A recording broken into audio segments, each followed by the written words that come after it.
There is a quiet feeling of having arrived somewhere too early, not in success, not in clarity, but in seriousness.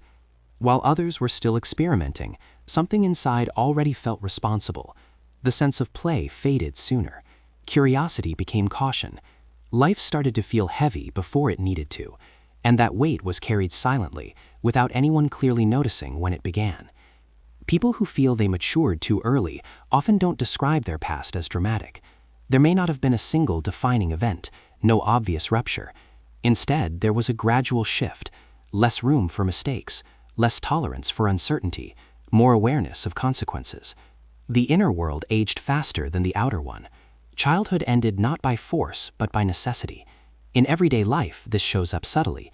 Difficulty relaxing without purpose, feeling out of place in carefree environments, a tendency to observe rather than participate.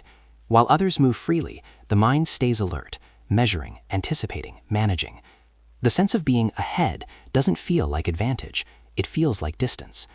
Because this maturity is often praised, the cost goes unnoticed. Being responsible early is seen as strength, being composed is rewarded. But beneath that stability, something quieter remains. The feeling of having skipped a phase without realizing it, of having learned restraint before learning ease. This early maturity is often misunderstood as wisdom, and in some ways it is. People who grow up too soon tend to read situations accurately, anticipate problems, and regulate themselves well. They learn quickly what is expected, what works, what must be avoided. The world becomes something to navigate carefully rather than explore freely.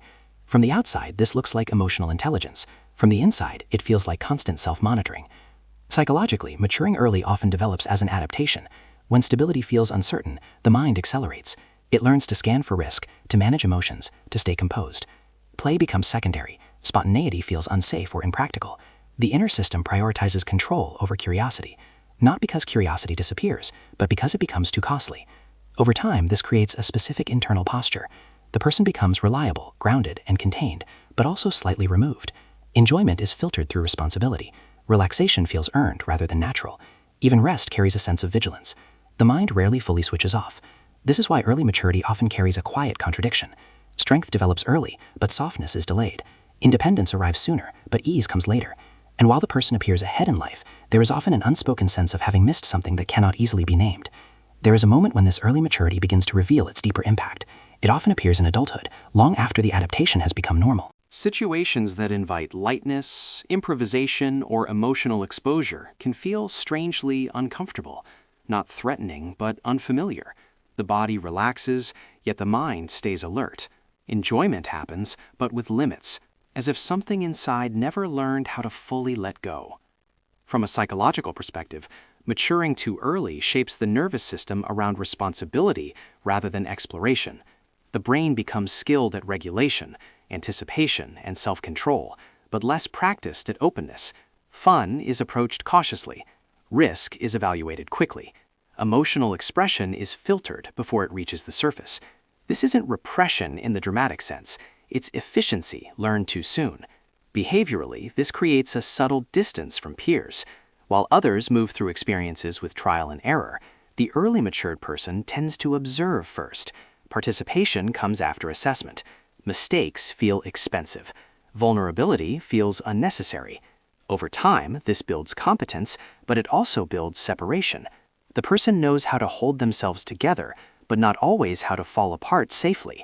This is often when a quiet question emerges. Not, why am I like this, but when did this start? The realization isn't painful, but it is clarifying. Something internal has been carrying weight for a long time, and it didn't have to. As this pattern continues, it begins to affect how identity is formed. When maturity arrives early, identity often develops around reliability rather than discovery. Being the one who handles things, who stays composed, who doesn't fall apart. Over time, this role becomes internalized. The self is defined by stability, not by experimentation. And once that definition settles, stepping outside it can feel disorienting. Psychologically, identity needs contrast to evolve. It grows through trying, failing, adjusting, and retrying. When those phases are shortened or skipped, the sense of self becomes narrow but solid. The person knows who they are supposed to be, but not always who they might be. Choices are made from caution rather than curiosity. Safety becomes the organizing principle. Emotionally, this creates a subtle restraint. Feelings are experienced but moderated quickly. Excitement is contained. Sadness is managed. Anger is redirected. The emotional range doesn't disappear. It becomes controlled. This control once served a purpose. It created order where unpredictability existed, but later it can limit depth.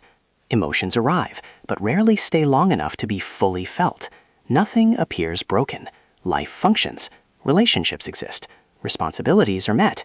Yet beneath that functionality, there is often a quiet sense of distance from oneself, as if part of the inner world learned to stay quiet too early and never fully learned how to speak freely. Over time, the cost of early maturity often appears in subtle forms rather than obvious struggles, not as breakdown, but as a quiet tiredness. A sense of having been on for too long.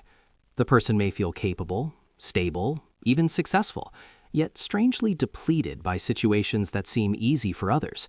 Rest doesn't always feel restorative. Fun can feel draining. Letting go requires effort. Psychologically, this happens because the system learned to stay regulated before it learned to feel safe. When responsibility comes early, the nervous system adapts by staying alert. That alertness becomes the baseline. Even in calm environments, the body remains slightly braced. There is competence, but also vigilance. Maturity provided structure, but it also postponed rest. This often shows up as difficulty asking for help. Independence was learned too soon, so reliance feels unnatural. The person knows how to carry weight, but not how to share it. Support can feel uncomfortable, even when it's available. Vulnerability doesn't feel dangerous, it feels unnecessary or indulgent. As years pass, this creates a quiet contrast. Life looks stable from the outside, but internally there is a sense of having skipped something essential. Not joy itself, but ease.